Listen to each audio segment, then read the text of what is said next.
महाराष्ट्रात 68 उमेदवार बिनविरोध निवडून आले आहेत आणि राज्य निवडणूक आयोगाने त्यावर तपास सुरू केला आहे. हे वाक्य ऐकताना कदाचित तुमच्या डोक्यात पहिला विचार येईल, राजकारण आहे आपल्याला काय? पण इथं थोडं थांबणं गरजेचं आहे, कारण हा विषय विधान भवनात बसणाऱ्या लोकांचा नाही, तर तुमच्या गल्लीत फिरणाऱ्या, तुमच्या घरासमोर रस्त्याची अवस्था ठरवणाऱ्या, पाणी येईल का नाही, कचरा वेळेवर उचलला जाईल की नाही हे ठरवणाऱ्या नगरसेवकांचा आहे. आणि जर या नगरसेवकांच्या निवडीभोवतीच प्रश्नचिन्ह उभं राहत असेल, तर ते प्रश्न थेट तुमच्या आयुष्याशी जोडलेले आहेत. हे दुर्लक्ष करण्यासारखं नाही. चला, आधी नेमकं काय घडलं ते शांतपणे समजून घेऊया. महाराष्ट्रातल्या 29 महापालिकांसाठी निवडणूक प्रक्रिया सुरू आहे. अर्ज दाखल झाले.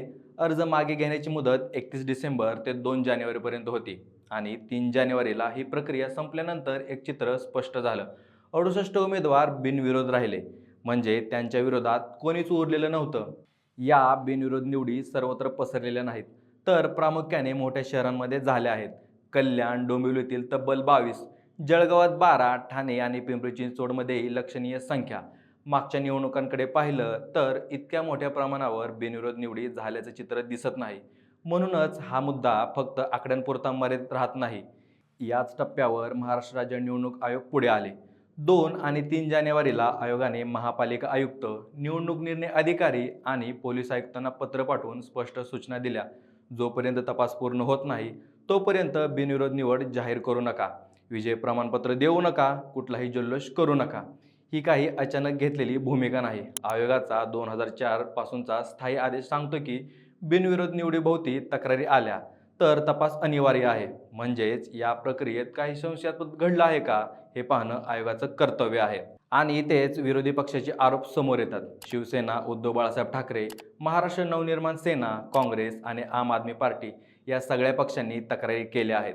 आरोपांचा सूर वेगवेगळा असला तरी गाभा एकच आहे. काही ठिकाणी उमेदवारांना दबावाखाली अर्ज मागे घ्यायला लावण्यात आलं.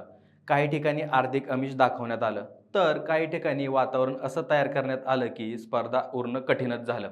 उद्धव ठाकरे गटाच्या शिवसेनेचा आरोप आहे की काही वॉर्डमध्ये त्यांच्या उमेदवारांना थेट किंवा अप्रत्यक्ष दबावाखाली अर्ज मागे घ्यावे लागले. काँग्रेसकडूनही असं सांगण्यात आलं की काही ठिकाणी धमकावणं, काही ठिकाणी आर्थिक प्रलोभन, तर काही ठिकाणी प्रशासकीय पातळीवर निष्क्रियता या सगळ्यांमुळे विरोधी उमेदवार मागे हटले. आम आदमी पक्षाने म्हटलं की त्यांच्या उमेदवारांना प्रचार सुरू करण्याआधीच माघार घ्यावी लागली. त्यामुळे मतदारांना पर्यायच मिळाला नाही. मनसेचा आरोप मात्र अधिक ठळक आणि थेट आहे. त्यांनी सांगितलं की त्यांच्या उमेदवारांना अर्ज मागे घ्या असे सूचक संदेश देण्यात आले. काही ठिकाणी व्हिडिओ क्लिप्स समोर आल्या आहेत आणि त्यामुळेच मनसेने या प्रकरणी न्यायालयात जाण्याचा निर्णय जाहीर केला आहे. हे सगळे आरोप आहेत, अंतिम सत्य नाहीत. हे स्पष्ट सांगायला हवं. दोष सिद्ध करण्याचा अधिकार न्यायालयाचा आहे, राजकीय पक्षांचा नाही. पण जेव्हा एकाच वेळी अनेक पक्ष तक्रारी करतात, तेव्हा तपास सुरू होणं स्वाभाविक ठरतं. आता प्रश्न असा की या तपासातून काय होऊ शकतं? आयोगाने महापालिका आयुक्तांना सांगितलं आहे की अर्ज मागे घेतलेल्या प्रत्येक उमेदवाराकडून लेखी जबाब घ्या. तो निर्णय स्वेच्छेने घेतला की दबावाखाली. त्या काळातल्या CCTV फुटेजची तपासणी करा.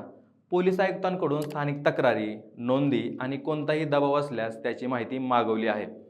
आयोग स्पष्टपणे सांगतो, हा तपास आहे, न्यायालयीन चौकशी नाही. नियमभंग आढळला तर संबंधित अधिकाऱ्यावर कारवाई होऊ शकते. पण सध्याच्या कायद्यानुसार उमेदवारांची निवड रद्द होईलच असं नाही. आणि इथेच एक महत्त्वाचा मुद्दा उभा राहतो. समजा तपासात गडबड सापडली, तरी पुन्हा उमेदवारी अर्ज उघडले जाणार नाहीत. म्हणजे मतदाराला पुन्हा बोलवण्याची संधी मिळणार नाही. ही प्रक्रिया कायदेशीर असू शकते, पण लोकशाहीच्या दृष्टीने ती अपुरी वाटू शकते.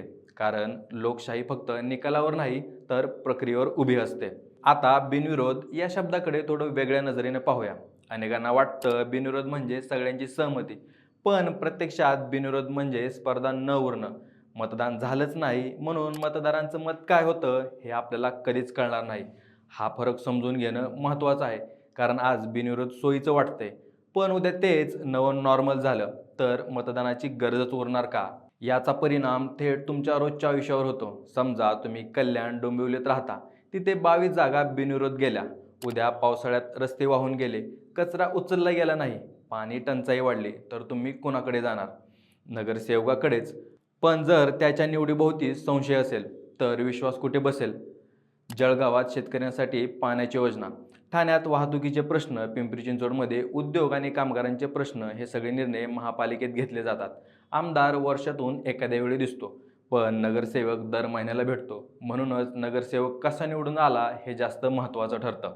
राजकीय पातळीवर पाहिलं तर सत्ताधारी महायुतीला या बिनविरोध निवडीचा फायदा झालेला दिसतो. अनेक जागा कोणताही खर्च न करता मिळाल्या.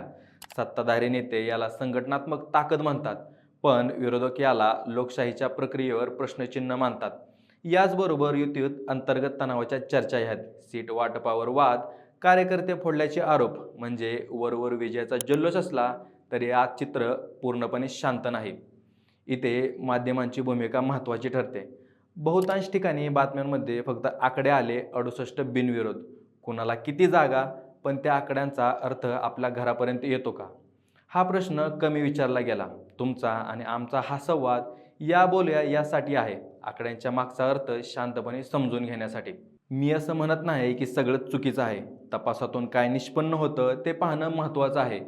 पण एवढं नक्की आहे की हा विषय फक्त राजकीय नेत्यांचा नाही, हा तुमचा आहे, तुमच्या कुटुंबाचा आहे, तुमच्या शहराच्या भविष्यातला आहे. आयोगाने तपास सुरू केला आहे, हा एक इशारा आहे. प्रक्रिया स्वच्छ ठेवली पाहिजे, कोणासाठी अपवाद नको. आता शेवटी एकच प्रश्न उरतो, तुमच्या शहरात, तुमच्या वॉर्डमध्ये असं काही घडलं आहे का? आणि जर मतदानाची भूमिका हळूहळू कमी होत चालली, तर आपण कुठल्या दिशेने जातोय? या प्रश्नाचं उत्तर मी देणार नाही, तो विचार तुमच्यावर सोडतो. हा विषय उपयोगाचा वाटला असेल तर इतरांपर्यंत पोहोचवा, कारण उद्या जे निर्णय होणार आहेत ते कोणाच्या हातात जाणार आहेत, हा प्रश्न आज विचारणं गरजेचं आहे.